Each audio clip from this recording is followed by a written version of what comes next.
I was in the military, I was in the Air Force. I retired from the Air Force in 2004. We moved into Fort Worth. My daughter, she was a beautiful child, vibrant. She would testify in our neighborhood, bring kids to church, and she was just completely in love with the Lord. At the age of 12, though, things changed. We saw behavior changes, and we didn't know what was going on. We thought it was teenage stuff. Then one day, she tried to jump out of a truck and kill herself. And that was our first trip to a mental hospital because we couldn't keep her safe. Didn't know what to do. She began cutting herself and all sorts of things. Well, that's when we sort of found out she was raped. And she didn't tell us for a year. We were staggered.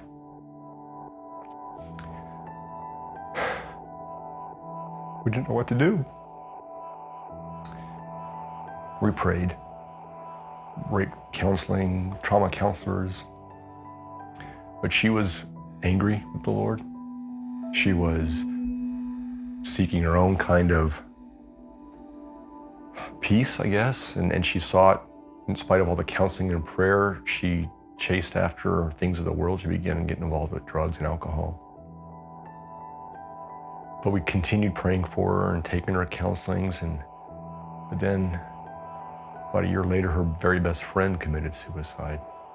That sent my daughter deeper into more depression, and this went on for 5 years of her leading a very high-risk lifestyle. She didn't care if she lived or died. It was 5 years of agony.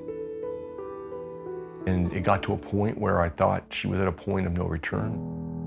Not that God wasn't able, but that she didn't want it. We stayed involved in church. Harvest America was coming to Dallas. My pastor, Bill, asked me if I'd like to be involved and help with that. During the crusade, we brought my daughter. She was a little reluctant to go, but we brought her anyway. At the end of the harvest, after confessions of faith were made, my job really at the time was to provide Bibles to those who were giving their lives to Christ. There were people down there leading people in prayer, and so I was making sure they were supplied with Bibles and doing a lot of running around. And then afterwards, when that was over, I saw an opportunity to help collect the boxes that were all around the field of decision cards that were left there by people. And we bring them to a sorting room. And this room was enormous. It was huge. There was tables everywhere. And boxes and cartridges getting dropped off, and people were sorting them by zip code so they can contact the people who made decisions for Christ. As I was leaving one time, I walked by the table, and I just happened to look down. And right as I did, a card turned over. It had my daughter's name on it.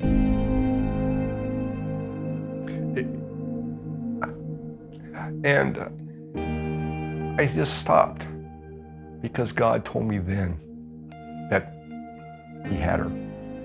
She's restored to the Lord Jesus Christ. She loves the Lord. She seeks to walk righteously.